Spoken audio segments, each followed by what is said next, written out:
move from watches to cars. This is from TFL Classics. Been wanting to get to this one for a while. It's titled, No Joke. I drive a brand new, never registered 1980 Volkswagen Scirocco. Those of you who don't know what a Volkswagen Scirocco is, it is, I guess you could call it a slightly larger version of the Golf.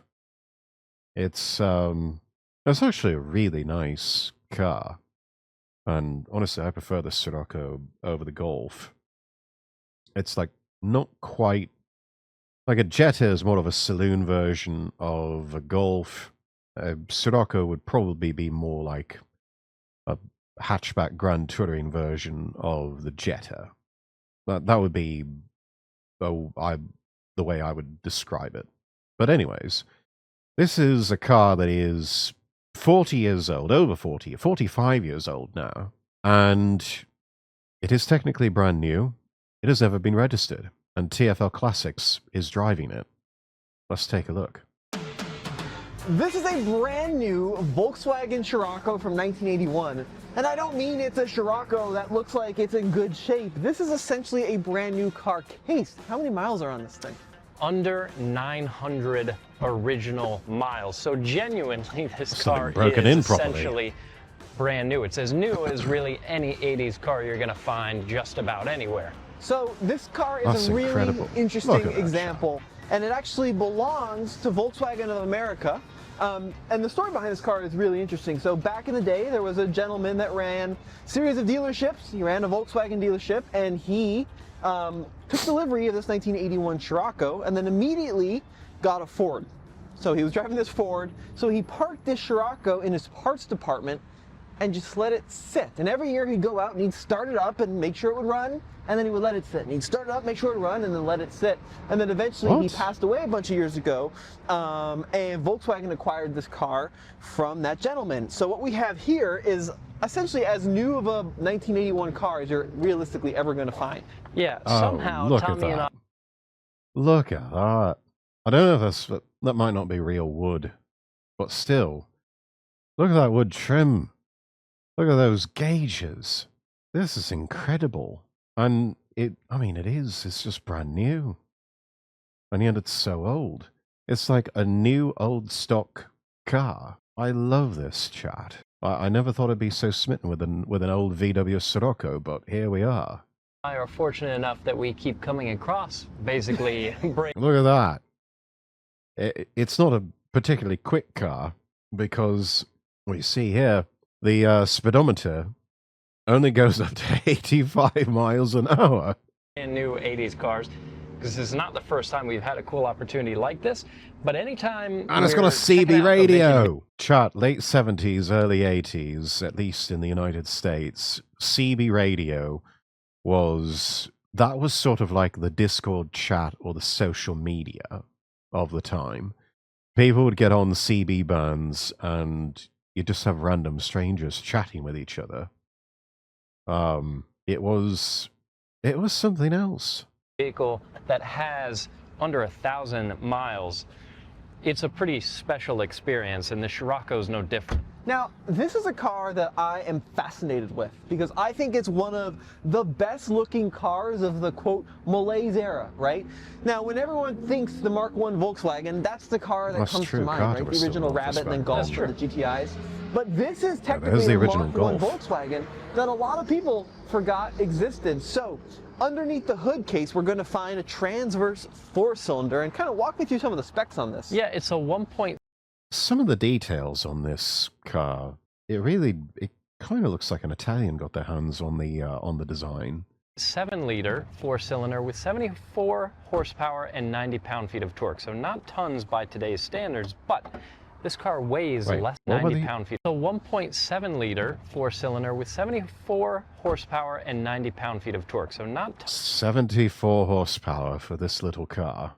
That is, you're probably looking at a 0 to 60 time of eventually.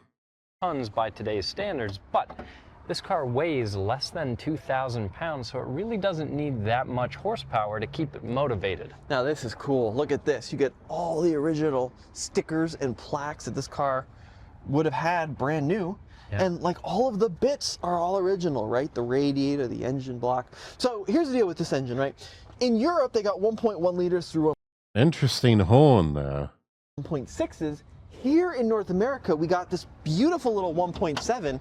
It's not a particularly high performance engine, as Case mentioned. This is an 8-valve engine. These first gens never got the 16-valve, but then in 82, especially like when you get to the really hot ones in like the mid to late 80s, 87-ish, then they got 16 valves and they got some real power. So this car by modern standards is probably going to be pretty slow, but I love the way this thing looks. What do you think of the design, Case? Yeah, it's very sharp. That's one of the coolest things about the Scirocco is the car is very squashed down. It's kind of low and kind of wide, especially for the era.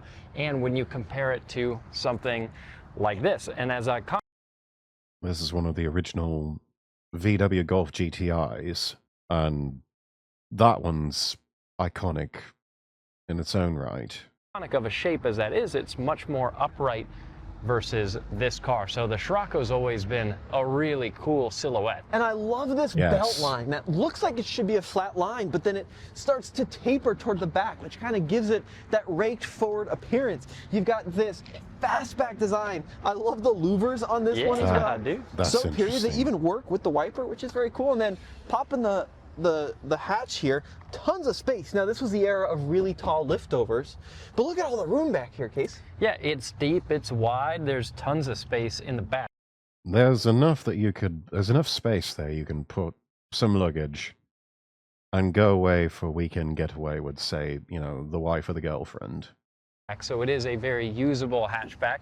There's a rear seat. And you still have room for passengers in the back, so you can even fit the kids there too. As well, but it's two-door, which makes it all that much cooler. It says Scirocco right there on the dash. And Tommy, what do you think of the dash trim here? Oh, dude, the kind of faux wood applique that they use from the finest of fake trees. And I don't think this was factory. Breaker 19, we got a CB radio in this thing, which is cool. Of course, you got your full vinyl bucket seats. This steering wheel, shockingly sporty. Look at that. Doesn't it look cool? Pretty cool. Yeah, I think it's just a really cool design.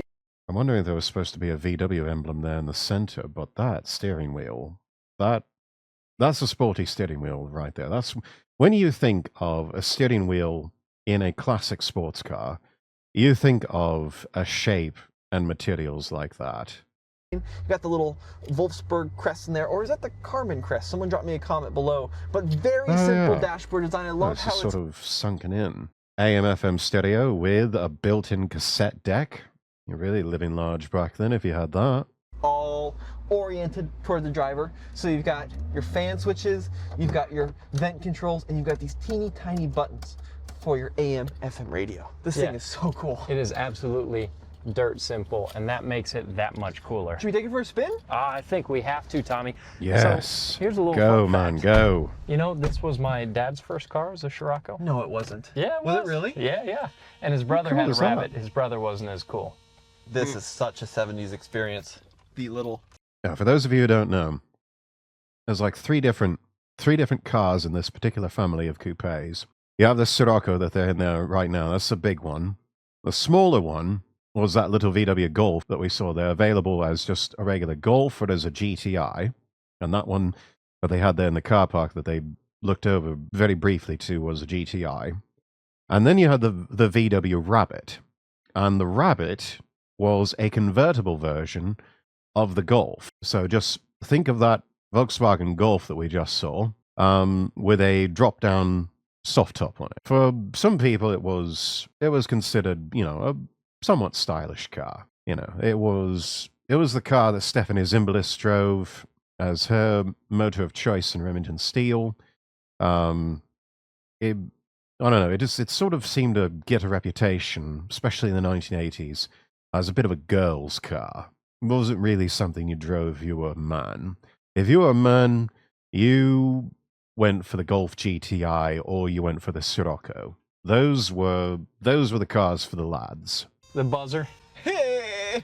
So make sure we're in... Might be struggling a bit there. Neutral there, and it starts up like a brand new car, because it's a brand new car. No power steering in the Scirocco. No, which makes it even better. This thing is cool. Yeah, without power steering, chat, you can't just do a gentle turn and expect to make a full turn. You actually have to put your back into turning. But with a little car like that, it's easier than you think. Oh, what a treat. Now, I'm sure some of you are going to say, how dare you put miles on that car? But we're here at Volkswagen's celebration of their 70th anniversary, and they wanted us to drive it. So what are we going to say, no? Yeah, exactly. That's crazy. It's a good opportunity. Plus, ultimately, cars are meant to be driven, and this is no different. Even though it is very cool that it survived Don't have to twist this arms. long with so few miles, it's good for it to drive every now and then. It is weird. Case and I are lucky where we get to drive a lot of old cars. It's weird getting behind the wheel of a car from the 70s that feels this tight. Yeah. Like the steering wheel actually feels connected to the wheels. And look, there's like very little slop at it, if any, in that shifter. I think this is a 4-speed case? Yeah, 4-speed. Yeah. And it's pretty cool. 4-speed, what's known as a short throw. So you're not having to shift the gears, move the shifter very far to get to the next gear. There's very short distance between them, hence the term short throw. So there's a lot of vintage Volkswagens that are here, and I'm very impressed with Volkswagen's collection of classic vehicles because they keep them in really good condition. All of the cars that we've driven on this event, they're all very well kept mechanically. There's a lot of museum cars that look fantastic as displays, but they do not drive that well because they don't drive regularly. Right.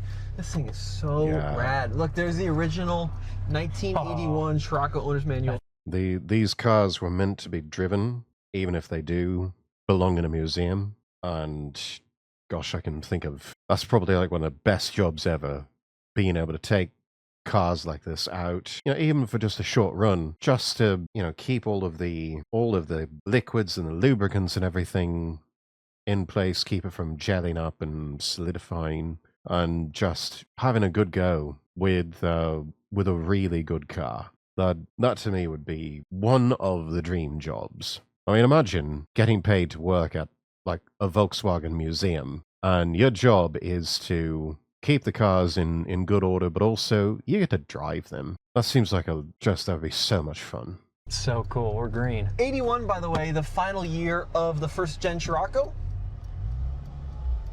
I'm gonna take this at a little bit of an angle because we don't want to. Yeah, we don't want to bottom out. Again, everything is still like new on this car, so you gotta keep it in good shape. But how's the shift feel? It feels so good. I keep expecting that clutch bite to be higher because I'm expecting a worn out clutch, but so there's a fresh clutch. No, I mean I get it. I understand now why people love these Mark 1s, and that could be anything from a Caddy to a GTI. They're just crispy. This thing it feels like, I mean, what we've lost as a society is the ability to build a fun car that doesn't ride like a wheelbarrow. Every sporty car you get into, and to some extent even like the new Golf Rs, they ride so firm, right? And they're so low to the ground, and they have such little sidewall. This was a fun to drive, sporty intended vehicle that the small ground clearance. The small ones these days, they really have cut a lot of corners to where they're just not fun to drive. I mean, I think some of the smaller little hot hatch cars out there, I mean, the VW Golf is all right. You can tell that they have cut a lot of corners lately because, especially in the Western Hemisphere, most of the Golfs and Jettas are going to be assembled in Mexico. And don't know if you know anything about Mexican assembled cars. I've driven a few of them. I've owned at least one. They're not very good. They just aren't. The stuff that's even smaller, the subcompacts, like, whatever Mitsubishi's putting out these days, I see those on the road, and they just look so miserable. They just look absolutely miserable.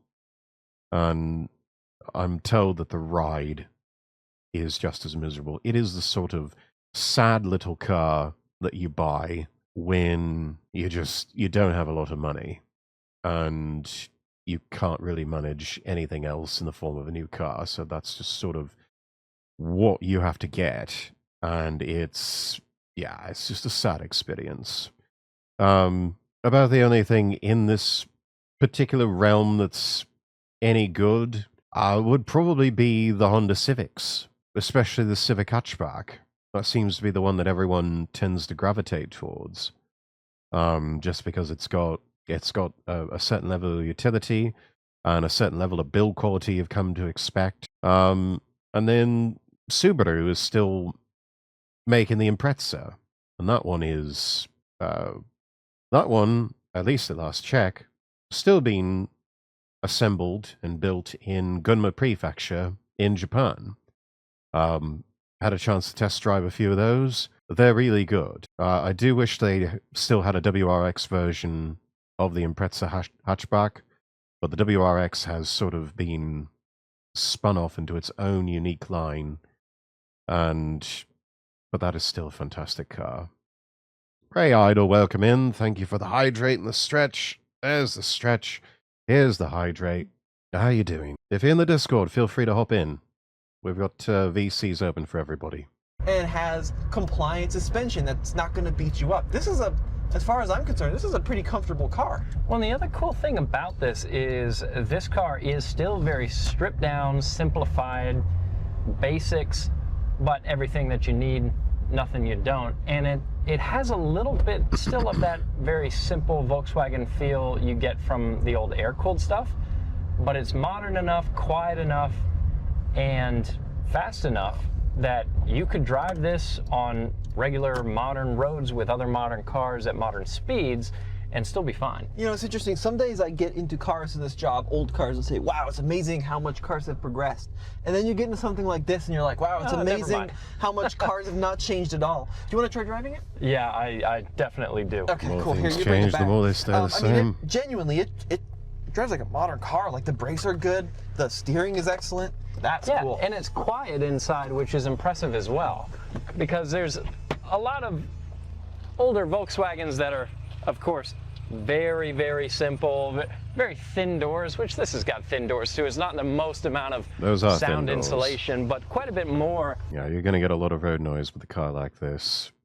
But I mean, this was your affordable economy car back then. This is what you got if you wanted an import car, but you didn't want to spend a whole lot of money.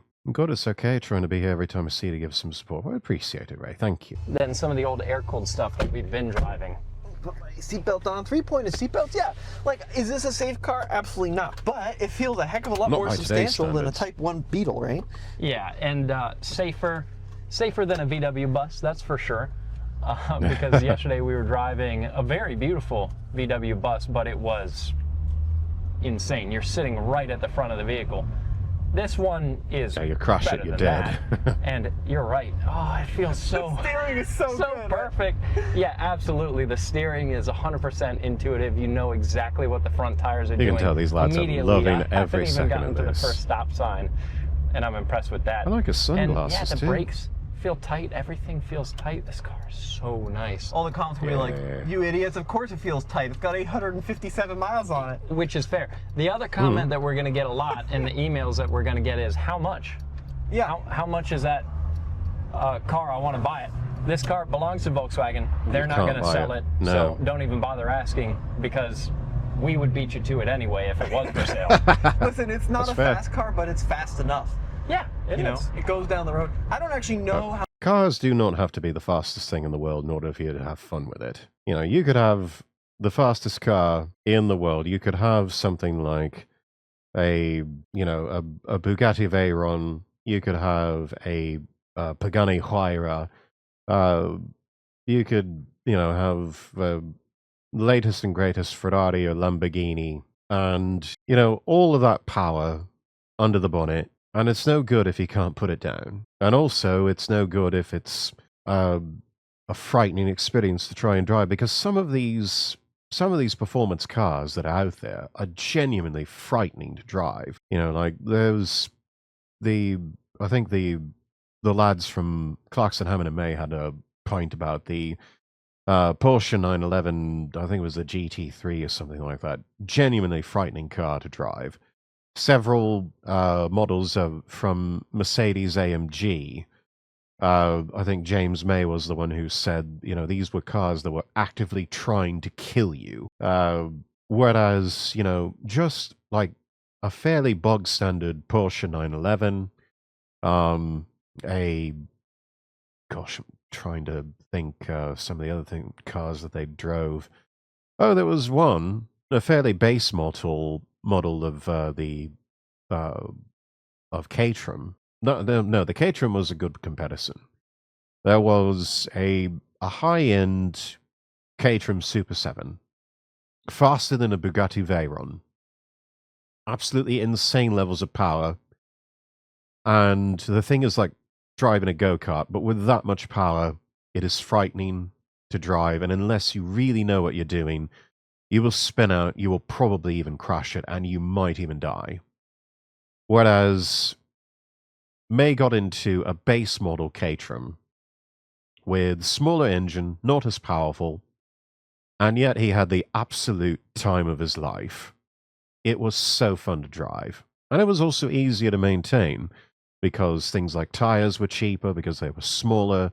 They were more standard issue versus these, I guess they might have been like fancy Pirellis or something that they were equipped with on the Super 7.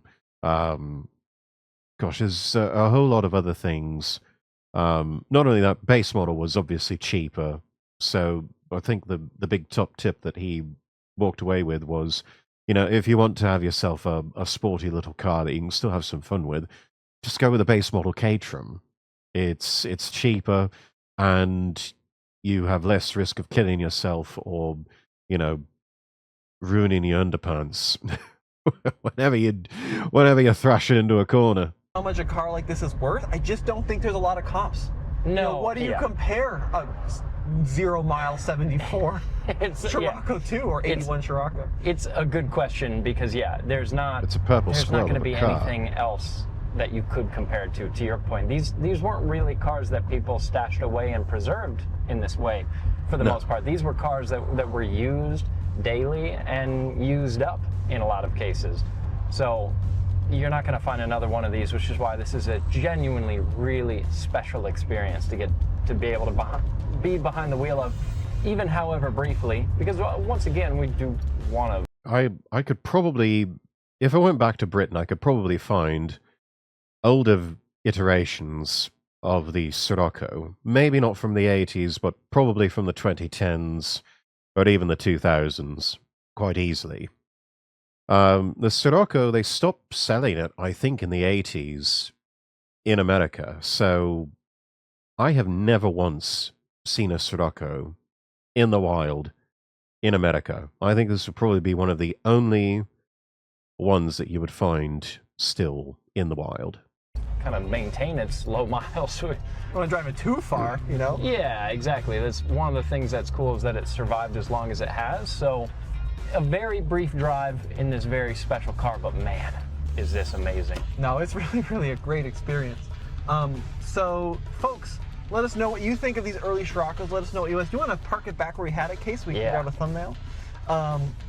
Reverse is next to first. So you push down and So it's different from the air-cooled that we were in. 100%. But still, this car, the steering is so good. That's the thing, maybe more than anything, that's standing out to me. That's what we're missing in new cars, buddy. I know, all the electric power steering, it's just not the same. All right, guys, let us know what you think in the comment section below. We'll see you next time. I like it. This is good. This was a good short video. All right. We gave that a like. Drop in link in chat for everyone.